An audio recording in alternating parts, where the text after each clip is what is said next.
আসসালামু আলাইকুম। আজকে আমি কিছু কথা বলতে চাই আমার স্বামীর বিষয় নিয়ে। রাত এখন বাজতেছে 2:23। 2:23 রাত, কিন্তু আমার চোখে ঘুম নাই, কোনোভাবে ঘুমাতে পারতাছি না। কিছু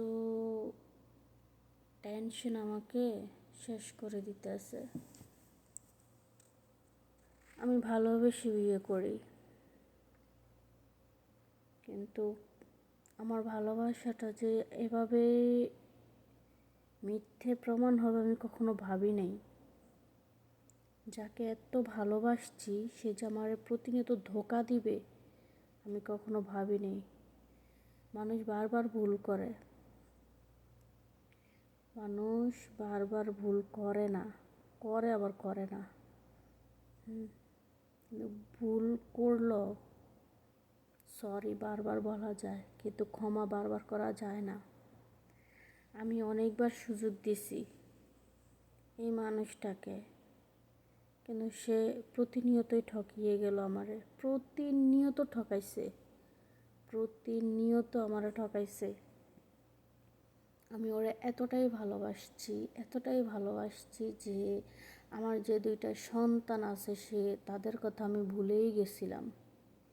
কিন্তু বিয়ের আগে আমি বলছি ওরে যে আমার বাচ্চাদের যদি মেনে নিতে পারো, আমার বাচ্চাদের যদি ভালোবাসতে পারো, তাহলে আমাকে ভালোবাসতে এসো।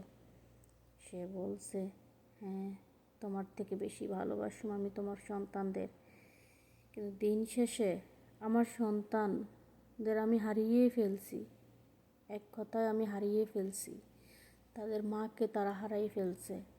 আর আমি আমার সন্তানদের, শুধু তার জন্য সে কখনো আমার সন্তানদের ভালোবাসে নাই। ওর ভালোবাসা পেয়ে আমি আমার সন্তানদের ভুলে গেছি। ও যেখানে আমারে নিয়ে গেছে আমি ওর সঙ্গে সেখানে গিয়েছি, যেখানে রাখছে সেখানে থাকছি।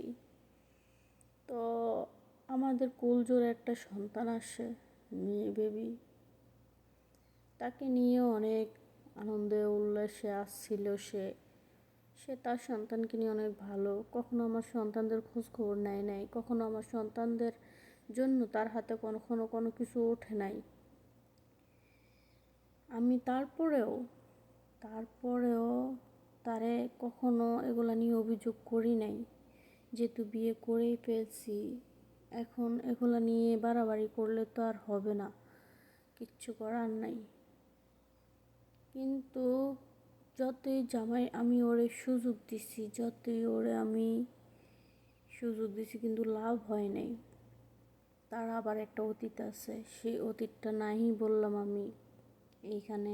আমি জাস্ট ওর বিষয় নিয়ে কথা কিছু বলতে চাই। আর আমি ওরে অনেকবার সুযোগ দিছিলাম যে দেখো, 2 নৌকা কখনো পা দিয়ে চলা যায় না, যে কোনো এক নৌকায় পা দিতে হবে, যে কোনো এক নৌকা বেছে নিতে হবে, হয়তো আমাকে নয়তো ওইটা, যে কোনো একদিক। সে বলছে আমি তোমার এই ভালোবাসি, তোমার এই চাই, আমি আর কাউরে চাই না, কাউরে লাগবে না। আমি শুধু ওইখানে আমার একটা বাচ্চা আছে সেই জন্য আমি ওরে ধরে রাখছি, নয় আর কিছুই না, ওরে আমি ভালোই বাসি না। হ্যাঁ, ওই আমার এইগুলা বলতো। তারপর বলতো ওরে এই করো, এক নৌকায় বেছে নিবে, এক নৌকা বেছে নিব। কিন্তু দিনের পর দিন আমারে ঠকাইছে। আমি যখন প্রবাসে আসি, প্রবাসে আসার পরে 7টা মাস আমার ও একটা টাকা দেয় নাই, একটা টাকাও দেয় নাই। 7টা মাস আমি ঘর করছি, কিস্তি তুলছি, সে কিস্তি শোধ করছি। আমি ফার্নিচার কিনছিলাম সুদের উপর টাকা দিয়ে, ওই সুদের টাকা শোধ করছি। আমার দোকানের টাকা শোধ করছি, অনেক জায়গার টাকা পাওনা ছিল, সব টাকা আমি শোধ করছি। ও 1 টাকা দিয়ে আমার হেল্প করে নাই। তারপরেও আমি ওরে অনেক ভালোবাসি।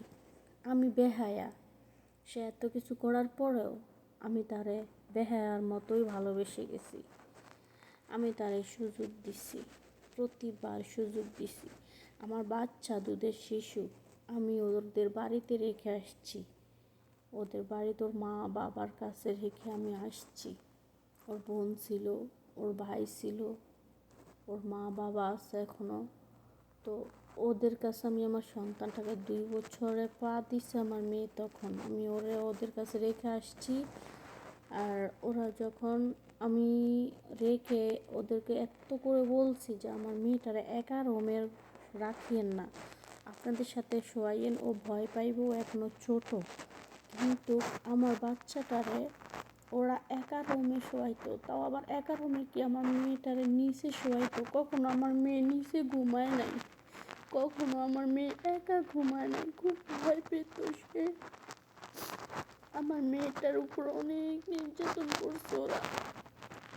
আমি যখন আসার 4 দিন পরে, আমার 1 মাসও হয় নাই, 4 দিন হয়েছে, 4 দিন পরে ওর মা আমার কাছে টাকা চাইতেছে। আমার মেয়ের জন্য টাকা পাঠাইতাম, আমার মেয়েটা সেটা খাওয়াইবো। কিরে ভাই, আমি আইসি যে কয়দিন হয়েছে, আমি টাকা কোথা থেকে দিব? ওর বাবা বলতেছে টাকা দেওয়ার জন্য, ওর ভাই বলতেছে টাকা দেওয়ার জন্য, ওর বোন বলতেছে টাকা দেওয়ার জন্য, সবাই আমার কাছে টাকা চাইতে আছে। তখন আমি বললাম যে আমি কোথা থেকে টাকা দিব, আমার তো এখনো মাস পরে নাই।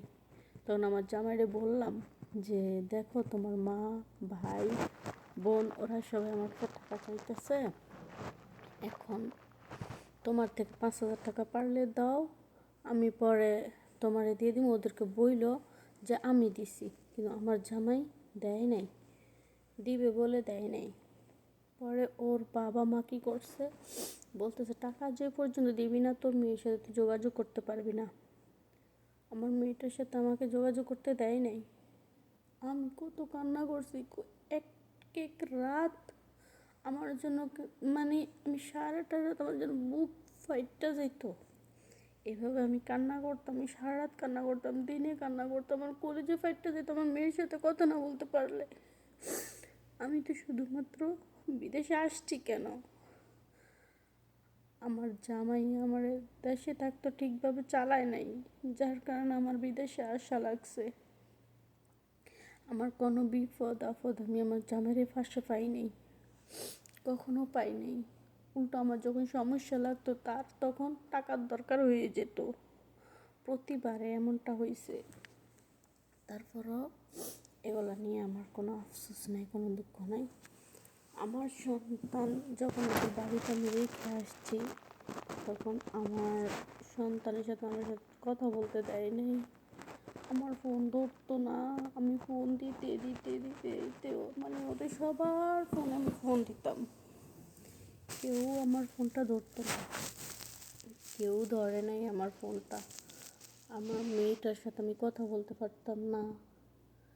আমি ফোন আবার আমার জামাইয়ের আমি বলতাম যে তুমি তোমার মাকে বলো আমার ফোনটা ধরতে, তোমার ভাইকে বলো আমার ফোনটা ধরতে, কিন্তু আমার জামাই বলতো না।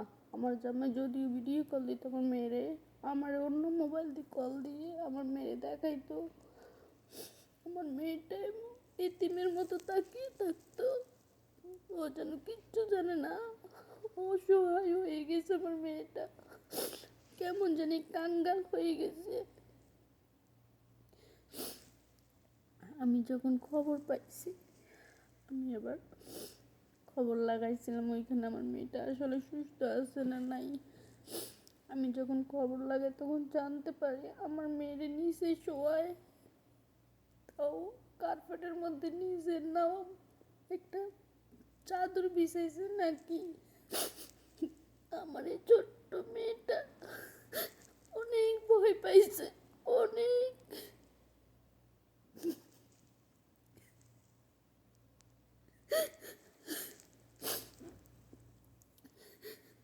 আমার মেয়েটার অনেক কষ্ট দিছে ওরা, খাবার খাওয়াইতো না, আমার মেয়েটার টাইম মতো খানা দেয় নাই, আমার মেয়েটা শুধু পানি খেয়ে থাকতো। আমার মেয়েটারে ওরা খানা এত পরিমাণে কষ্ট দিছে, এত পরিমাণের কষ্ট দিছে বলার বাইরে।